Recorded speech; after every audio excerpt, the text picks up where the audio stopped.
na naman ako, mag-unboxing na naman ako ng isang parcel na na-order namin sa TikTok. Ito po siya. Actually, nabuksan na to kanina bago ko kasi ni-receive.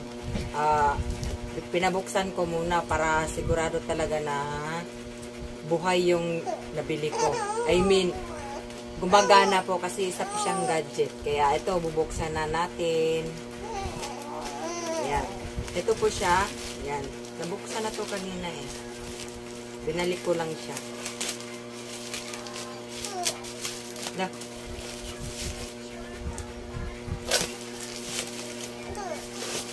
Ayan siya. Balot na balot. Tapos, ayan.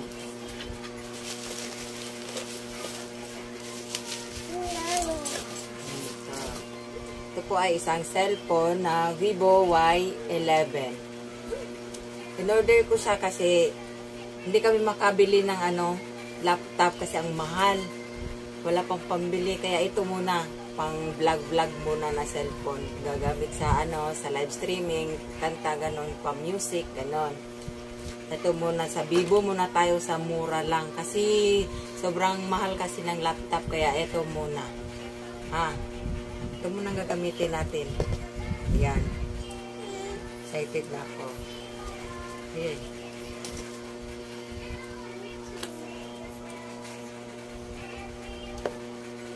Ito siya.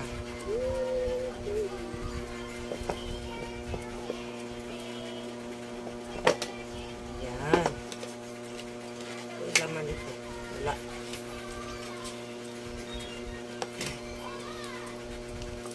Ito na siya.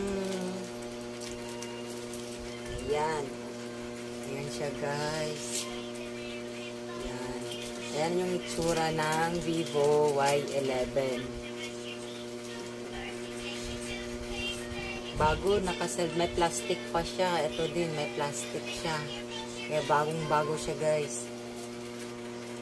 Maganda pala siya guys. Ano na siya? 5,000 mAh. Ang battery capacity niya. Tapos, ano din siya? 6 GB RAM and 128 GB room. Malaki-laki na yung niya. Katulad siya ng cellphone ko na Oppo. 128 GB room din siya. Pero Oppo lang yan. Ito, Vivo. Yan siya. Tapos, may mga freebies siya, guys. Ito siya, guys. Yan. Charger niya, yung cord. USB charger pala siya. Hindi siya Type-C, USB. Tapos, headset. Yan siya, guys. Headset.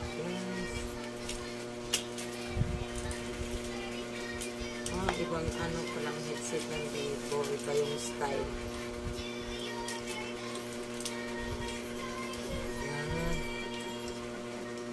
Din siya, 1 metro kalahati. 1 metro at kalahati.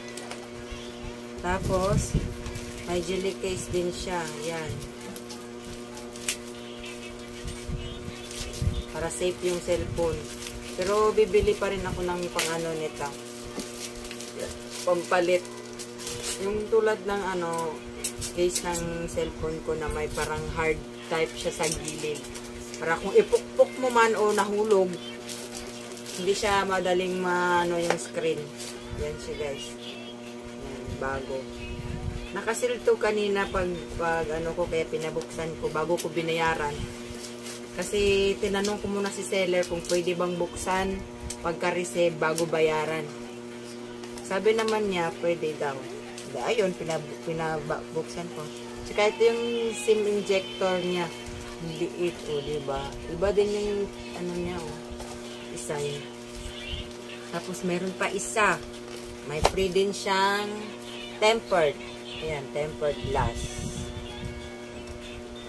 Kaya lang, bibili pa rin ako kasi ayoko ng ganito. Gusto ko yung, matte. Dahil, pag, mo siya, pag i-touch mo siya, siya, smooth. Hindi tulad dito, nagbabakat yung fingerprint mo. Ayun kasi hindi. Tsaka smooth siya i-touch na sa screen. Kaya, ayun pa rin guys. Maganda pala siya. Kasi ano siya eh, malaki yung gig niya, tsaka ROM. Yan. Yan siya. Ano ko na to kanina yan. Na-on ko na kasi siya. Yan.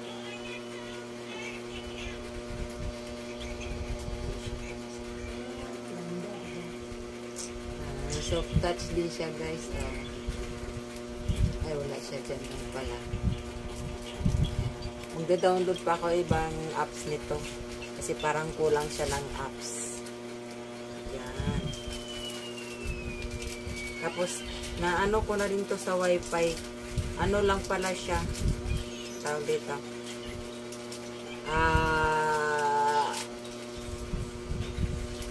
2 gig lang siya. Wala siyang 5 gig na ano sa wifi. Ayan, 2 gig lang. Kasi nga siya, old model daw siya eh, kulang. Kaya isang ano lang siya. Ayan, maganda siya guys. May fingerprint din siya sa ibabaw.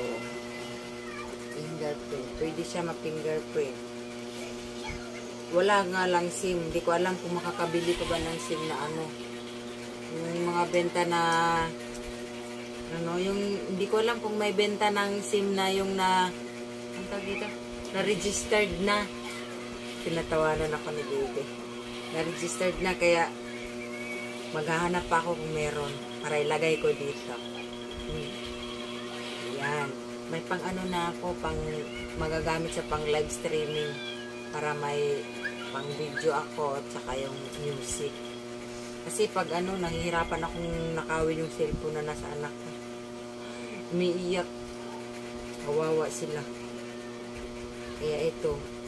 Nabili ko pala to siya guys. Sa ano siya, sa TikTok. Nabili ko siya. Nantay ko talaga na mag-sale. Kasi ang sale niya dati, 3,999. Tapos nag 3,799. Tapos nakita ko siya nung isang araw, nag 3,299, nag less ng 500. Kaya ginrab ko na siya guys. 3,299 yung bili ko dito order. Nantay ko talaga siya na ano, bumaba pa yung presyo para makamura pa ba. Pero before ko siya binili, tinanong ko muna kung pwede ba siyang buksan bago bigay yung pera kasi cash on delivery siya eh. Tapos pinabuksan ko talaga siya yung nagbukas, ako lang yung nag-video. Kaya yan guys. Ganda siya oh. Yan. May pang video na ako sa live streaming, may pang ano pa ako, pang music. Kaya dalawa na siya. Wala kasing budget sa ano, laptop, yung mahal. Yung sikanhan naman, ang pinakamura, 3,000 pero sabi nung asawa ko, ano daw, baka mabilis masira. Kaya doon na lang daw siya sa brand new pag may pera. Soon. Sana. Para may ano na. Para hindi na kami mag-aaway ng mga anak ko sa cellphone. Ito na guys. Ito na, this is it, pansit talaga. Salamat sa aking sponsor. Kasawa ko. Sponsor ng cellphone na ito. Mura lang siya, 3,000 plus lang. Kaya, ginrab ko na siya. Ang ano lang sa kanya is 2 gig lang siya. 2G lang siya, walang 5G sa wifi. Kaya, okay lang yan. Andito lang naman ako sa loob ng bahay, guys. Kaya, go na. This is it, pansit. Just Mio Marimar. Salamat sa panunood guys. Hanggang dito na lang po yung pagbablog ko. Magandang araw, gabi sa inyong lahat. Bye-bye!